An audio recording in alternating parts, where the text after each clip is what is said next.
Assalamualaikum warahmatullahi wabarakatuh dan salam sejahtera untuk kita semua. Kami dari kelompok 6 akan membuat video tutorial tentang uji komparatif kategorik tidak berpasangan di mana kami akan melakukan uji Fisher. Uji Fisher ini kami buat untuk memenuhi tugas mata kuliah biostatistik yang diampu oleh Ibu Rizka Mayangsari, SKM MPH. Sebelumnya perkenalkan, saya atas nama Wiwin sebagai pemateri pertama dan teman saya atas nama Nur Kalbi sebagai pemateri kedua, Nur Asisa sebagai pemateri ketiga, dan Welni Perninda sebagai pemateri keempat. Nah, sebelum saya menjelaskan tentang uji Fisher, saya akan menjelaskan sedikit tentang uji komparatif kategorik tidak berpasangan. Nah, uji komparatif kategorik tidak berpasangan digunakan untuk memperbandingkan distribusi atau proporsi kategori antara dua atau lebih kelompok independen. Nah, jenis-jenis uji komparatif kategorik tidak berpasangan ada dua, yaitu uji chi-square dan uji Fisher. Uji chi-square digunakan untuk menguji apakah ada hubungan signifikan antara variabel kategorik. Nah, uji chi-square ini cocok digunakan untuk sampel yang cukup besar di mana semua sel dalam tabel kontingensi memiliki frekuensi harapan minimal 5. Nah, uji Fisher digunakan untuk menguji hubungan antara dua variabel kategorik namun lebih spesifik untuk tabel kontingensi 2x2. Uji Fisher cocok digunakan pada sampel yang kecil ketika ada sel dalam tabel kontingensi dengan frekuensi harapan kurang dari 5. Apa sih uji Fisher itu? Uji Fisher adalah metode yang digunakan untuk menguji suatu hubungan atau perbedaan antara dua kategori variabel dalam sebuah data. Contoh kasusnya yaitu ingin melihat suatu hubungan antara perilaku memakai masker pada saat pandemi COVID-19 dengan hasil rapid test masyarakat di RT3. Kemudian apa saja sih syaratnya? Syaratnya ada 3, yaitu alternatif uji chi-square, sampel yang relatif kecil, tabel kontingensi baris dikali kolom 2x2. Kemudian bagaimana cara kita menginterpretasikan hasil uji Fisher? Pertama-tama, apabila tabel 2x2, maka nilai eksponen kontinu tidak boleh ada yang kurang dari 5. Jika tidak memenuhi syarat, maka sederhanakan tabel 2x2 atau gunakan uji alternatif Fisher. Yang kedua, melihat nilai signya. Apabila nilai sig kurang dari 0,05, artinya terdapat hubungan. Tetapi apabila nilai sig lebih dari 0,05, artinya tidak terdapat hubungan. Nah, berikut adalah contoh data yang akan kami gunakan. SPSS yang sudah saya buat datanya ini sudah menginput sebanyak 20 data orang responden di RT3, di mana kita akan melihat bagaimana hubungan antara perilaku memakai masker dengan hasil rapid test warga. Di sini terdapat 20 orang responden yang kami gunakan.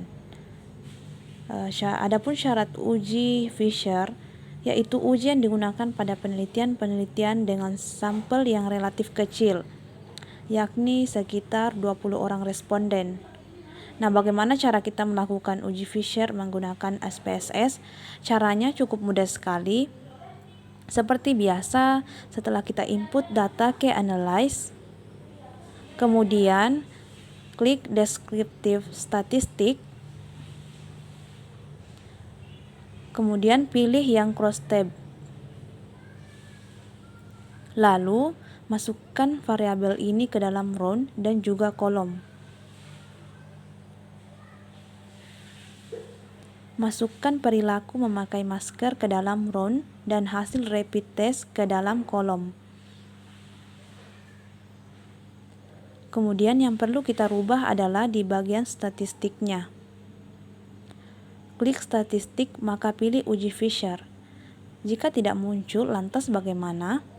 Seperti yang disampaikan tadi, uji Fisher itu alternatif dari uji chi-square.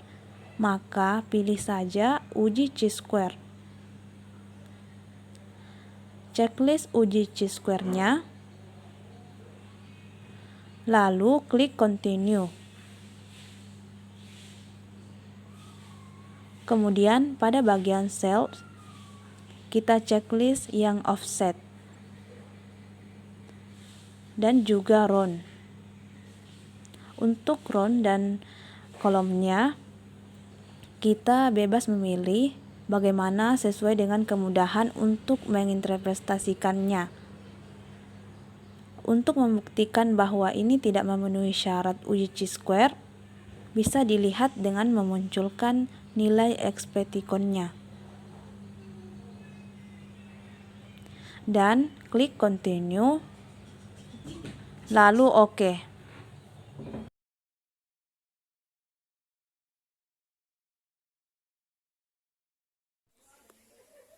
Maka akan muncul output seperti berikut. Untuk membaca output dimulai dari summary-nya dulu.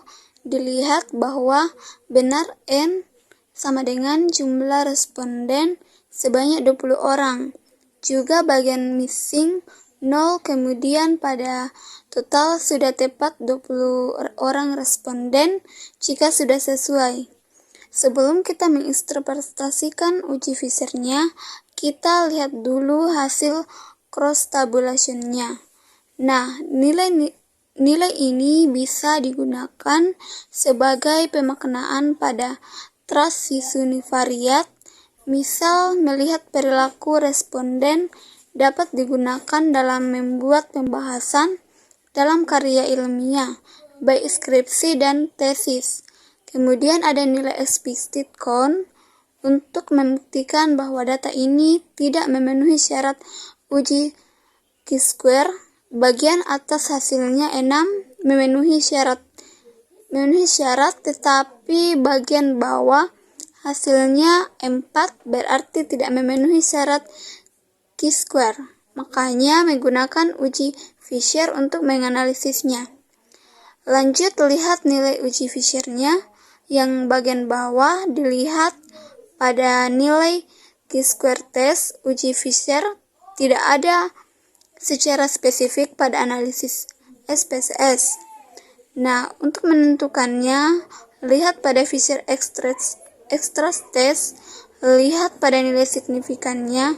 Didapatkan nilai signifikannya yaitu 0,001, yang berarti 0,001 itu lebih kecil daripada 0,05. Disimpulkan bahwa terdapat hubungan antara perilaku memakai masker pada saat pandemi COVID-19 dengan hasil rapid test di RT 3.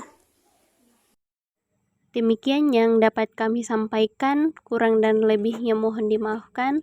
Akhir kata, Assalamualaikum warahmatullahi wabarakatuh.